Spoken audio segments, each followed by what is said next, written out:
What's going on, everyone? Chris from Pickdawgz.com here with your early look in the Week 6 college football matchup between the Texas Longhorns and the Oklahoma Sooners. We're just going to take a look at sort of the early line movement, see where it's at, and watch sort of how it progresses throughout the week as different news is released. Obviously, we're going to hear injury news as the week progresses and as different developments happen.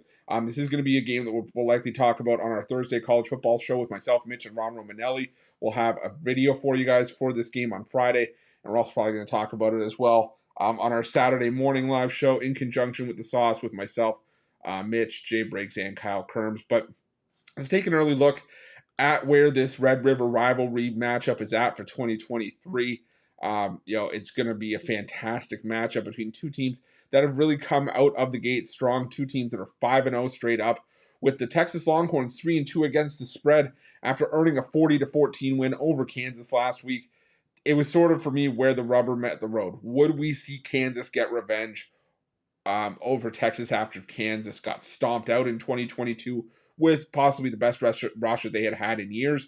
Or would Texas continue that dominance and Texas flat out just kept on going business as usual, as Kansas, had a bit of an eye opener in the test in that game.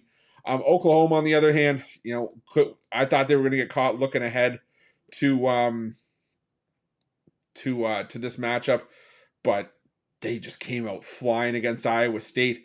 Iowa State gave them a battle early. It was 14-10 early in the first quarter, but you blink and all of a sudden it was 38-20 in favor of the Sooners at the half, and Iowa State didn't get any closer to that. After that, it was actually, as a matter of fact, it was 40-20 at the half, and Oklahoma just kept forging on as the second half progressed.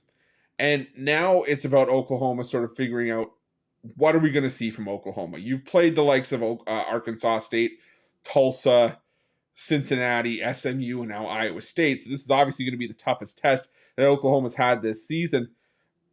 For my money, though, Texas, you have the road win over Alabama, and that is a fantastic win. You also have the win at home over Kansas, but you beat Baylor with a backup quarterback. You beat a Wyoming team that really hadn't done much, done much offensively up to this point. And, well, Rice, I'd argue that Rice had the upper hand on Texas on the lines in that game, even though the final score was not indicative of that.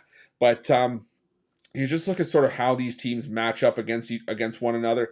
You've got Oklahoma, top 10 in total offense, 7th in terms of passing, 36th in yards per completion, 11th in yards per attempt. So I think they have the edge on the Texas defense there. Texas has been outstanding at stopping the run, but this is not an Oklahoma defense that's known for running the football.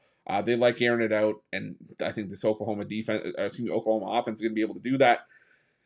I think Texas can do that as well. They're 17th in total yardage, while Oklahoma's defense has definitely taken strides under Brent Venables, 31st in the country in total defense. Now, Oklahoma's rush defense is a little bit better. Texas, 36th in the country in running the football, while Oklahoma's defense 29th. But this is a top 25 passing offense from Texas, going up against the 53rd ranked pass defense of the Sooners. So I think you're really splitting hairs here. I like the matchup of quarterback play on both sides. I like Dillon Gabriel and what he's done. He's thrown for 300-plus yards in 4 of his 5 games this season, 322 or more in each of his last 3 outings, 9 touchdowns to 2 picks in that regard. On the other side, you got Quinn Ewers, threw for 325 against Kansas last week. So I think this is going to be an offensive clinic. But my early look here is going to be Oklahoma, and here's why. I get it, Texas at home, the Red River rivalry, all this good stuff. But I have to think that Oklahoma's had this game circled.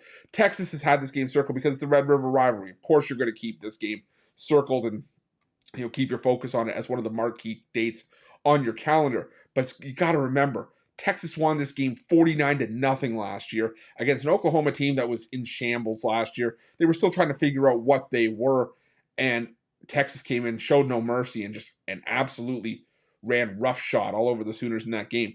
Prior to that, the Sooners had won the last 4 meetings. A lot of them were close games. So this, in history of the last few years, has been a very close matchup.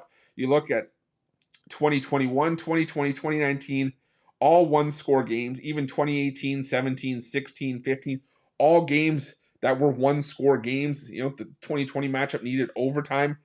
This is a close series, and I think that this matchup is going to be close again. My early look, taking these 6 points with the Oklahoma Sooners, and that's what we're going to be looking at, and we're going to see how it progresses throughout the week. But thank you guys so much for watching. Appreciate you. We're up over 142,000 subscribers here on our YouTube channel. Could not have done it without you guys' love and support, so thank you so much for that. If you haven't already, make sure that you're subscribed to our channel. Smash that thumbs up and make sure you have notifications on so you get notified when the best and freshest content drops here at Pick Dawgz. And if you're looking for my best bets, you can find this by clicking on the premium picks tab at pickdawgz.com, where you'll find my best bets as well as best bets from some of the other top handicappers in the world. But thank you guys so much for watching. Let's crush the books. Best of luck.